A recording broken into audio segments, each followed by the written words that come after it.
सत श्री अकाल, तुसीं देख रहे हो द पंजाब टीवी ते मैं हां जज सिंह चाहल। दिल्ली दे बार्डरां ते केंद्र दे तिन खेती कानूनां दे खिलाफ अंदोलन चला रहे किसानां दे वल्लों लगातार भारत दे प्रधानमंत्री नरेंद्र मोदी दी एक चिट्ठी दी उडीक कीती जा रही है, जिस दे विच ये लिखिया होवे कि तीनों खेती कानून रद्द कीते जांदे ने अते MSP नूं लैके एक नवां कानून बनाया जा रहा है। पर यह चिट्ठी अजे तक किसानां नूं मिलदी दिखाई नहीं दिंदी है अते अजे तक किसानां दी यह उडीक भी खत्म नहीं हुई है। पर भारत के प्रधानमंत्री नरेंद्र मोदी दी किसानां नूं लिखी गई एक चिट्ठी अजकल पूरी तरह चर्चा का विषय बनी हुई है। उस चिट्ठी बारे भी तुहानूं जानकारी देण जा रहे हैं अते दिल्ली के बार्डरां ते किसानी अंदोलन के की हालात ने उस तो भी तुहानूं जाणू करवाउण जा रहे हैं। सब तो पहलां गल करदे हां भारत के प्रधानमंत्री नरेंद्र मोदी वल्लों किसानां नूं लिखी गई चिट्ठी तो। दरअसल उत्तराखंड के एक किसान खीमानंद पांडे दे वल्लों नमो ऐप के जरिए भारत के प्रधानमंत्री नरेंद्र मोदी नूं एक चिट्ठी लिखी गई, जिस दे विच उन्होंने प्रधानमंत्री फसल बीमा योजना के 5 साल पूरे होने ते PM नरेंद्र मोदी नूं वधाइयां दित्तियां सन। खीमानंद पांडे ने अपनी चिट्ठी दे विच लिखिया कि भारत के प्रधानमंत्री नरेंद्र मोदी का बहुत बहुत धन्यवाद जिन्हां ने यह फसल बीमा योजना बनाई है। उन्होंने अपनी चिट्ठी दे विच केंद्र सरकार दीयां किसानां प्रति नीतियां दी तारीफ करदियां लिखिया कि यह सरकार लगातार देश के नागरिकों की भलाई लई काम कर रही है अते जिहड़ी प्रधानमंत्री फसल बीमा योजना बनाई गई है मोदी सरकार दे वल्लों उस दे नाल किसानां दे रहन सहन दे विच उन्हां दे जीवन दे पद्धर दे विच बहुत वड्डे पद्धर ते सुधार होया है।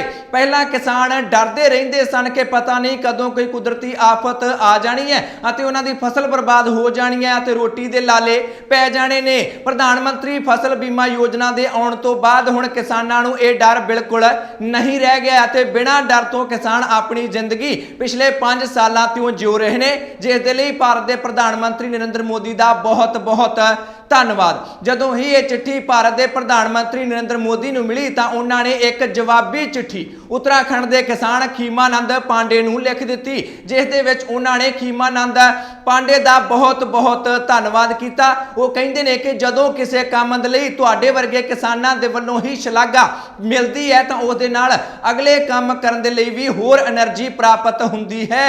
किसानां बारे अपनी चिट्ठी दे विच लिखदिआं नरेंद्र मोदी ने कहा कि साडी सरकार हर वो हीला कर रही है जिस दे नाल किसानां दे राह विच आउण वाले हर रोड़े नूं हटाया जा सके। बीज तो लैके मार्केट तक पूरी तरह किसानां दे लई राह पद्धरा करन दा काम साडी सरकार दे वल्लों कीता जा रहा है। कहंदे ने बहुत सारियां अड़चनां सन किसानां दे राह दे विच, फसल बीजण तो लैके मार्केट विच वेचण तक पैसे प्राप्त करन तक बहुत सारियां अड़चनां सन अते उन्हां अड़चनां नूं एक एक करके खत्म करन दा काम साडी सरकार वल्लों कीता जा रहा है अते साडी सरकार पूरी तरह वचनबद्ध है कि किसी ना किसी तरीके जो कुछ भी करना पिया किसानां दे पद्धर नूं उच्चा जरूर चुकिया जाएगा अते अजिहियां जो योजनावां साडे वल्लों चलाईयां जा रहीआं ने जिवें कि फसल बीमा योजना, इस दे विच खास गल यह है कि जिस नूं भी क्लेम देना हुंदा है, जिस भी किसान की फसल कुदरती आफत दे करके बर्बाद हो जाती है, जदों उसनूं क्लेम देना हुंदा है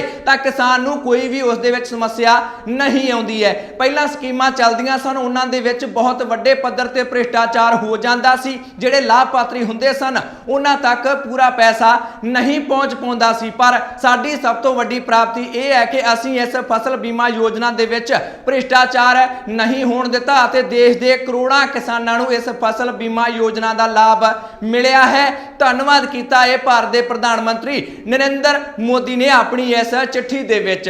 पर इस चिट्ठी का सार जेकर पूरा सार तुहानूं जिस्ट निचोड़ दस्सण दी कोशिश करिए तां नरेंद्र मोदी किसानां दे प्रति अपनी सरकार दीयां नीतियां नूं बिल्कुल सही दसदे दिखाई दिंदे ने, जिन्हां दे विच 3 नवे खेती कानून भी शामिल मन्ने जा सकदे ने। वो कह रहे हैं कि अड़चनां हटा रहे हैं। खेती कानूनां विच भी मन्निया जा रहा है कि सरकार कहती है कि असीं जिहड़े विचोले ने विच सीधे पैसे असीं किसानां नूं देना चाहुंदे आ, जिथे मर्जी जाके किसान वेच सके, विचों विचोलियां नूं असीं हटाउणा चाहुंदे हां। इस तरह नरेंद्र मोदी ने एक बार फिर तो स्पष्ट कर दिता है कि ਉਹ ਖੇਤੀ ਕਾਨੂੰਨ ਵਾਪਸ ਨਹੀਂ ਲੈਣਗੇ ਅਤੇ ਉਹਨਾਂ ਵੱਲੋਂ ਬਣਾਏ ਗਏ ਇਹ ਕਾਨੂੰਨ ਬਿਲਕੁਲ ਕਿਸਾਨਾਂ ਦੇ ਪੱਖ ਵਿੱਚ ਨੇ ਅਤੇ ਉਹਨਾਂ ਦੀ ਸਰਕਾਰ ਇਸ ਤੋਂ ਪਿੱਛੇ ਨਹੀਂ ਹਟੇਗੀ। ਉਹਨਾਂ ਦੀ ਇਸ ਚਿੱਠੀ ਤੋਂ ਇਹ ਗੱਲ ਬਿਲਕੁਲ ਸਾਫ਼ ਹੁੰਦੀ ਦਿਖਾਈ ਦਿੰਦੀ ਹੈ। ਪਰ ਜੇਕਰ ਗੱਲ ਕਰੀਏ ਕਿਸਾਨੀ ਅੰਦੋਲਨ ਦੀ ਤਾਂ ਲੋਕ ਜਿਹੜੇ ਕਿ ਕਿਸਾਨੀ ਅੰਦੋਲਨ ਦੇ ਨਾਲ ਜੁੜੇ ਹੋਏ ਨੇ ਉਹ ਬਹੁਤ ਭਾਵਨਾਤਮਕ ਤਰੀਕੇ ਦੇ ਨਾਲ ਉਹਨਾਂ ਦੀਆਂ ਫੀਲਿੰਗਸ ਪੂਰੀ ਤਰ੍ਹਾਂ ਕਿਸਾਨੀ ਅੰਦੋਲਨ ਦੇ ਨਾਲ ਜੁੜ ਚੁੱਕੀਆਂ ਨੇ। ਹਰਿਆਣਾ ਦੇ ਹਿਸਾਰ ਤੋਂ ਖਬਰ ਸਾਹਮਣੇ ਆ ਰਹੀ ਹੈ ਜਿੱਥੋਂ ਦੇ 8 ਨੌਜਵਾਨਾਂ ਨੇ ਜ਼ਿਲ੍ਹੇ ਦੇ ਡੀਸੀ ਨੂੰ ਰਾਸ਼ਟਰਪਤੀ ਦੇ ਨਾਮ ਇੱਕ ਮੰਗ ਪੱਤਰ ਦੇ ਦਿੱਤਾ ਹੈ। ਉਸ ਮੰਗ ਪੱਤਰ ਦੇ ਵਿੱਚ ਮੰਗ ਕੀਤੀ ਗਈ ਹੈ ਕਿ ਸਾਡੇ ਵੱਲੋਂ ਅੰਦੋਲਨ ਚਲਾਇਆ ਜਾ ਰਿਹਾ ਹੈ, ਕੇਂਦਰ ਸਰਕਾਰ ਦਾ ਰਵੱਈਆ ਸਾਡੇ ਖਿਲਾਫ ਬਹੁਤ ਮਾੜਾ ਹੈ, ਕਿਸਾਨਾਂ ਨੂੰ ਅੱਤਵਾਦੀ ਕਿਹਾ ਜਾ ਰਿਹਾ ਹੈ, ਸਾਡੀਆਂ ਮੰਗਾਂ ਨਹੀਂ ਮੰਨੀਆਂ ਜਾ ਰਹੀਆਂ, ਇਸ ਕਰਕੇ ਰਾਸ਼ਟਰਪਤੀ ਵੱਲੋਂ ਸਾਨੂੰ ਸਵੈ ਇੱਛਕ ਮੌਤ ਦੀ ਇਜਾਜ਼ਤ ਦਿੱਤੀ ਜਾਣੀ ਚਾਹੀਦੀ ਹੈ। ਭਾਰਤ ਦੇ ਵਿੱਚ ਕਾਨੂੰਨ ਹੈ ਕਿ ਜੇਕਰ ਕੋਈ ਸੁਸਾਈਡ ਕਰਦਾ ਹੈ ਤਾਂ ਉਹ ਕਾਨੂੰਨੀ ਜੁਰਮ ਹੈ, ਪਰ ਜੇਕਰ ਕਿਸੇ ਵਿਸ਼ੇਸ਼ ਹਾਲਾਤ ਦੇ ਵਿੱਚ ਆਪ ਹੀ ਕਿਸੇ ਨੇ ਆਪਣੀ ਮੌਤ ਨੂੰ ਗਲੇ ਲਾਉਣਾ ਹੋਵੇ, ਆਤਮ ਹੱਤਿਆ ਕਰਨੀ ਹੋਵੇ ਤਾਂ ਉਸ ਦੇ ਲਈ ਦੇਸ਼ ਦੇ ਰਾਸ਼ਟਰਪਤੀ ਦੇ ਕੋਲੋਂ ਇਜਾਜ਼ਤ ਲੈਣੀ ਪੈਂਦੀ ਹੈ। ਹਿਸਾਰ ਦੇ 8 ਨੌਜਵਾਨਾਂ ਦੇ ਵੱਲੋਂ ਡੀਸੀ ਦੇ ਜ਼ਰੀਏ ਰਾਸ਼ਟਰਪਤੀ ਨੂੰ ਇੱਕ ਮੰਗ ਪੱਤਰ ਭੇਜਿਆ ਗਿਆ ਹੈ ਕਿ ਕਿਸਾਨੀ ਅੰਦੋਲਨ ਦੇ ਪ੍ਰਤੀ ਕੇਂਦਰ ਸਰਕਾਰ ਦੇ ਰਵੱਈਏ ਤੋਂ ਅਸੀਂ ਬਹੁਤ ਜ਼ਿਆਦਾ ਦੁਖੀ ਹਾਂ, ਅਸੀਂ ਮਰਨਾ ਚਾਹੁੰਦੇ ਹਾਂ, ਸਾਨੂੰ ਸਵੈ ਇੱਛਕ ਮੌਤ ਦੀ ਇਜਾਜ਼ਤ ਰਾਸ਼ਟਰਪਤੀ ਦੇ ਵੱਲੋਂ ਦਿੱਤੀ ਜਾਣੀ ਚਾਹੀਦੀ ਹੈ। ਇੰਨਾ ਹੀ ਨਹੀਂ, ਉਹਨਾਂ ਨੇ ਲਗਭਗ 2 ਹਫ਼ਤੇ ਦਾ ਅਲਟੀਮੇਟਮ ਵੀ ਪ੍ਰਸ਼ਾਸਨ ਨੂੰ ਦੇ ਦਿੱਤਾ ਹੈ। ਕਹਿੰਦੇ ਨੇ ਕਿ ਜੇਕਰ 2 ਹਫ਼ਤੇ ਦੇ ਕਰੀਬ ਕੋਈ ਵੀ ਇਸ ਪੱਤਰ ਦਾ ਜਵਾਬ ਨਾ ਆਇਆ ਤਾਂ ਅਸੀਂ ਮੰਨ ਲਵਾਂਗੇ ਕਿ ਜ਼ਿਲ੍ਹੇ ਦੇ ਡੀਸੀ ਦੇ ਵੱਲੋਂ ਸਾਨੂੰ ਸਵੈ ਇੱਛਕ ਮੌਤ ਦੀ ਇਜਾਜ਼ਤ ਦੇ ਦਿੱਤੀ ਗਈ ਹੈ। ਭਾਵ ਕਹਿੰਦੇ ਨੇ ਅਸੀਂ ਆਤਮ ਹੱਤਿਆ ਕਰ ਲਵਾਂਗੇ। ਅਜਿਹਾ ਅਲਟੀਮੇਟਮ ਵੀ ਹਿਸਾਰ ਦੇ ਇਹਨਾਂ 8 ਨੌਜਵਾਨਾਂ ਦੇ ਵੱਲੋਂ ਪ੍ਰਸ਼ਾਸਨ ਨੂੰ ਦੇ ਦਿੱਤਾ ਗਿਆ ਹੈ। ਇਸ ਦੇ ਨਾਲ ਉਹਨਾਂ ਨੇ ਧਰਨੇ ਤੇ ਬੈਠਣ ਦਾ ਐਲਾਨ ਵੀ ਕਰ ਦਿੱਤਾ ਹੈ। ਕਹਿੰਦੇ ਨੇ ਕਿ ਜੇਕਰ ਪ੍ਰਸ਼ਾਸਨ ਦੇ ਵੱਲੋਂ ਸਾਨੂੰ ਤੰਗ ਪਰੇਸ਼ਾਨ ਕਰਨ ਦੀ ਕੋਸ਼ਿਸ਼ ਕੀਤੀ ਗਈ ਤਾਂ ਸਾਡੇ ਵਿੱਚੋਂ ਜੇਕਰ ਕਿਸੇ ਨੇ ਵੀ ਦੁਖੀ ਹੋ ਕੇ ਪਹਿਲਾਂ ਹੀ ਆਤਮ ਹੱਤਿਆ ਕਰ ਲਈ ਤਾਂ ਉਸ ਦੇ ਲਈ ਸਿੱਧੇ ਤੌਰ ਤੇ ਪ੍ਰਸ਼ਾਸਨ ਹੀ ਜ਼ਿੰਮੇਵਾਰ ਹੋਵੇਗਾ।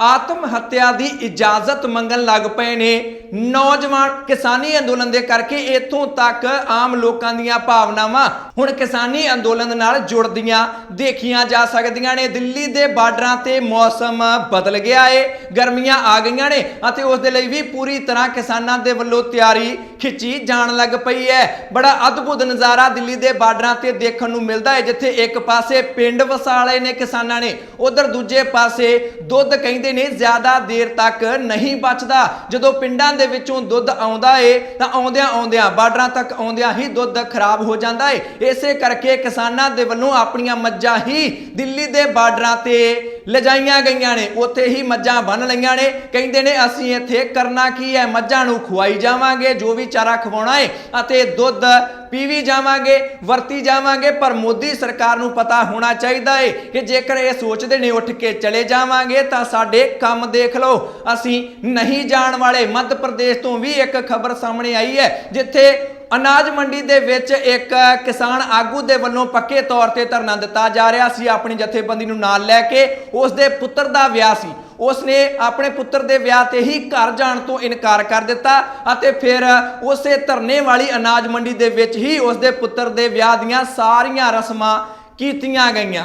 ਆਪਣੇ ਪੁੱਤਰ ਦਾ ਵਿਆਹ ਧਰਨੇ ਵਾਲੀ ਥਾਂ ਤੇ ਉਸ ਕਿਸਾਨ ਆਗੂ ਨੇ ਕਰ ਦਿੱਤਾ। ਕਹਿੰਦੇ ਨੇ ਦੱਸਣਾ ਚਾਹੁੰਦੇ ਆ ਮੋਦੀ ਸਰਕਾਰ ਨੂੰ, ਖੇਤੀ ਕਾਨੂੰਨ ਜਿੰਨੀ ਦੇਰ ਤੱਕ ਰੱਦ ਨਹੀਂ ਹੋਣਗੇ ਧਰਨੇ ਛੱਡ ਕੇ ਵਾਪਸ ਨਹੀਂ ਜਾਵਾਂਗੇ। ਸਖਤ ਸੰਦੇਸ਼ ਦੇਣ ਦੀ ਕੋਸ਼ਿਸ਼ ਕਿਸਾਨਾਂ ਦੇ ਵੱਲੋਂ ਮੋਦੀ ਸਰਕਾਰ ਨੂੰ ਕੀਤੀ ਜਾ ਰਹੀ ਹੈ, ਪਰ ਮੋਦੀ ਖੁਦ चिट्ठियां लिख लिख के ये गल कह रहे हैं कि साडियां नीतियां सही ने अते असीं तां किसानां दी आमदन दुगनी करके ही छड्डनी है।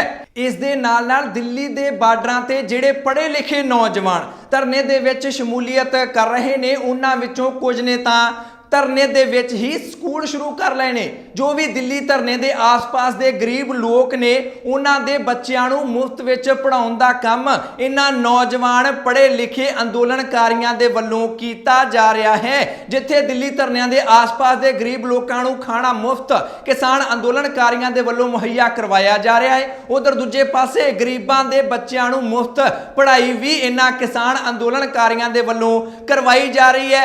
दुनिया दे विच ਅਨੋਖਾ ਅੰਦੋਲਨ ਕਿਸਾਨੀ ਅੰਦੋਲਨ ਬਣਦਾ ਦਿਖਾਈ ਦਿੰਦਾ ਹੈ। ਪਰ ਇਸ ਸਭ ਦੇ ਵਿੱਚ ਜਿੱਥੇ ਇੱਕ ਪਾਸੇ ਇੰਨੇ ਭਾਵਨਾਤਮਕ ਤਰੀਕੇ ਦੇ ਨਾਲ ਲੋਕ ਕਿਸਾਨੀ ਅੰਦੋਲਨ ਨਾਲ ਜੁੜ ਗਏ ਨੇ, ਦੂਜੇ ਪਾਸੇ ਪ੍ਰਧਾਨ ਮੰਤਰੀ ਕਹਿ ਰਹੇ ਨੇ ਕਿ ਸਾਡੇ ਕਾਨੂੰਨ ਸਹੀ ਨੇ, ਤਾਂ ਫਿਰ ਤੁਹਾਨੂੰ ਕੀ ਲੱਗਦਾ ਹੈ ਕਿ ਇਸ ਦਾ ਕੋਈ ਵਿਚਲਾ ਰਾਹ ਬਣ ਸਕਦਾ ਹੈ ਜਾਂ ਫਿਰ ਬਣਨਾ ਚਾਹੀਦਾ ਹੈ? ਜੋ ਵੀ ਤੁਹਾਡੀ ਰਾਏ ਹੈ ਕਮੈਂਟ ਕਰਕੇ ਆਪਣੀ ਰਾਏ ਖੁੱਲ੍ਹ ਕੇ ਬੇਬਾਕ ਹੋ ਕੇ ਜ਼ਰੂਰ ਦਿਓ। ਜੇਕਰ ਇਸੇ ਤਰ੍ਹਾਂ ਹੀ ਹਰ ਖਬਰ ਨੂੰ ਨਿਰਪੱਖਤਾ ਨਾਲ ਦੇਖਦੇ ਰਹਿਣਾ ਚਾਹੁੰਦੇ ਹੋ ਤਾਂ YouTube ਤੇ ਦ ਪੰਜਾਬ ਟੀਵੀ ਦੇ ਚੈਨਲ ਨੂੰ ਸਬਸਕ੍ਰਾਈਬ ਕਰ ਲਓ, ਬੈਲ ਵਾਲਾ ਬਟਨ ਜ਼ਰੂਰ ਦਬਾ ਲੈਣਾ। ਜੇਕਰ ਇਹ ਖਬਰ ਤੁਸੀਂ Facebook ਤੇ ਦੇਖ ਰਹੇ ਹੋ ਤਾਂ Facebook ਤੇ ਦ ਪੰਜਾਬ ਟੀਵੀ ਦਾ ਪੇਜ ਲਾਈਕ ਕਰ ਲਓ। ਮੈਂ ਜੱਜ ਸਿੰਘ ਚਾਹਲ ਅਗਲੀ ਵਾਰ ਫਿਰ ਹਾਜ਼ਰ ਹੋਵਾਂਗਾ। ਤੁਸੀਂ ਦੇਖਦੇ ਰਹੋ ਦ ਪੰਜਾਬ ਟੀਵੀ, ਹਰ ਖਬਰ ਦਾ ਸੱਚ